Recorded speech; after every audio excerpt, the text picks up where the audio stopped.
Let's bring in now Jonathan Fahey, former acting ICE director, former deputy assistant for DHS, and a former federal prosecutor. Jonathan, picking up where Bill left off, and just so that our viewers understand, HHS's Office of Refugee Resettlement, the ORR, is the entity for which every unaccompanied child that comes across our border illegally is put with. So this deal, in conjunction with the Guatemalan government, for which we have very strong repatriation ties, was worked out. This was being carried out, and this judge steps in. Help me understand, why would she do that?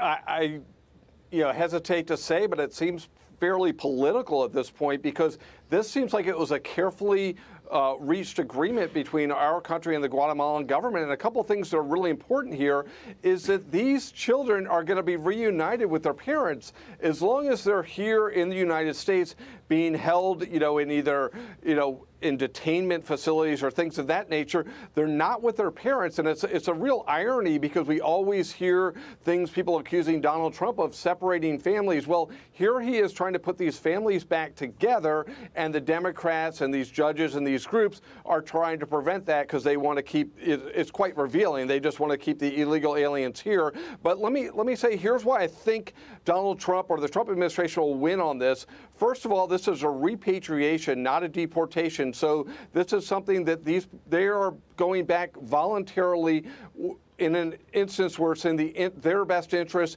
in cooperation with the Guatemalan government. These are not people that are fighting this, and their parents should be the ones that stand in and say what's in their best interest, not some immigration group. And the second part of it, while he'll win, is because the courts, maybe not this court, but the appeals courts and the Supreme Court, are giving a lot of deference to the executive branch on these decisions, particularly foreign policy decision where they reached an agreement with the Guatemalan government. A court shouldn't come in and disrupt that agreement. So I think on sort of basic policy, on fairness, humanitarian reasons, everything about this, I think the Trump administration will win, and these children will be reunited with their families, but it may take a few rounds in the court system to get there. It struck me as a little bit odd, Jonathan, because the plaintiffs are arguing in this that the children's due process is being violated via deportation, but yet at the same time, the bigger picture here, we know some 300,000 plus unaccompanied minors illegally crossed the border under the Biden administration, either via a human smuggling operation or were placed with unvetted sponsors. That is a major focus, a key top priority of this administration. Here's a case where these children's parents were notified. The parents want them back, and yet this judge is stopping it, saying that these children, these unaccompanied minors, due process was violated. How do you see it? Yeah, that's a very good point, and it's sort of remarkable in a lot of ways when you look at the track record of ORR losing 300,000 kids. So which is better for the kids, the unknown or getting back with their parents? And in every sense, we always, as a society, defer to being with the parents. So I think this will pay out legally in favor of Donald Trump, and they will get repatriated with the parents. And it sort of dates me, but remember the Alien Gonzalez case? Yeah. The Democrats were on the total opposite end of that, trying to send Alien Gonzalez back to the communist country of Cuba rather than staying here with actual relatives that he had here. It's kind of an interesting irony, but I do think fairness, keeping families together, everything warrants sending them back. Even if it ends up going through the immigration courts, they're going to go back, but I don't think it even needs to go there. This district court will ultimately lose or ultimately be reversed on appeal, even though she'll probably rule against Donald Trump initially. We'll see how this plays out. Jonathan, stick around and stand by. We've got another top story we'd like to get your take on. Molly? From that temporary restraining order, President Trump is firing back at an appeals court that ruled that he did not have the right to issue many of his tariffs. He says the tariffs were bringing in trillions of dollars in investments into the U.S., and without them, the U.S. faces becoming a third world country. Alexandria Hoff has more on this from Washington. Good afternoon, Alex. Good afternoon, Molly. The way the president sees it, America's greatness depends on revenue brought in by his tariffs. His economic agenda certainly does. He wrote on Truth Social in part, quote, If a radical left court is allowed to terminate these tariffs, almost all of this investment and much more will be immediately canceled. So on Friday, a 7-4 decision from the Court of Appeals for the Federal Circuit found that most of President Trump's tariffs imposed under the International Emergency Economic Powers Act exceeded his authority. The panel stated this: the statute bestows significant authority on the president to undertake a number of actions in response to a declared national emergency, but none of these actions explicitly include the power to impose tariffs, duties, or the like, or the power to tax. Now, the tariffs, if they do remain in place, as the ruling does not go, well, they're in place right now, excuse me. This ruling does not go into effect till October 14th. So this is to give the Trump administration time to file an appeal to the Supreme Court. The administration is banking on that route.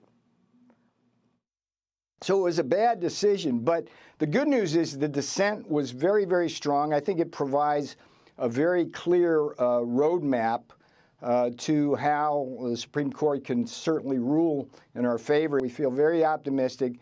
If we lose the case, President Trump is right. It will be the end of the United States.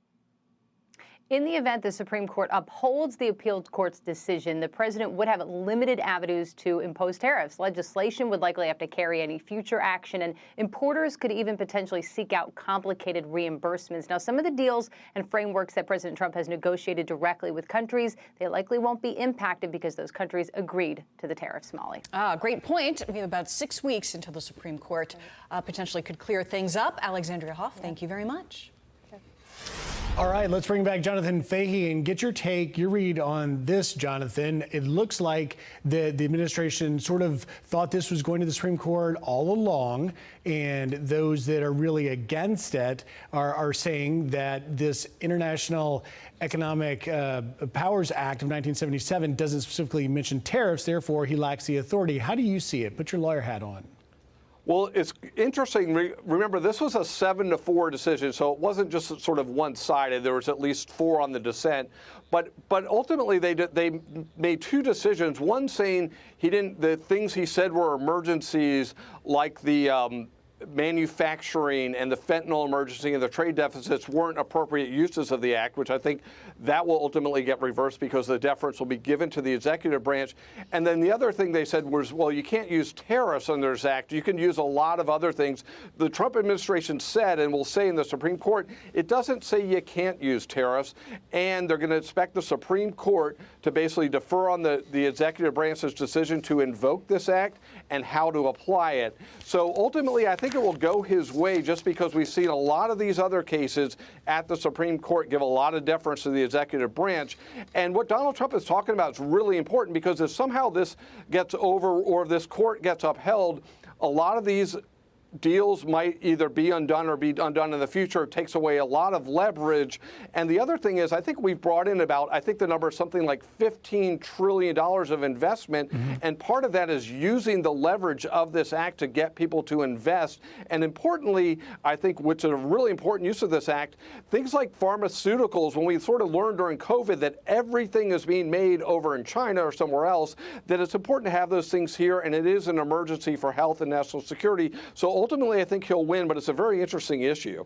And just lastly, in the few seconds we've got, the Wall Street Journal writes that this case may force the Supreme Court to address the major questions doctrine. Do you understand that? Does that seem like that's coming down the pike?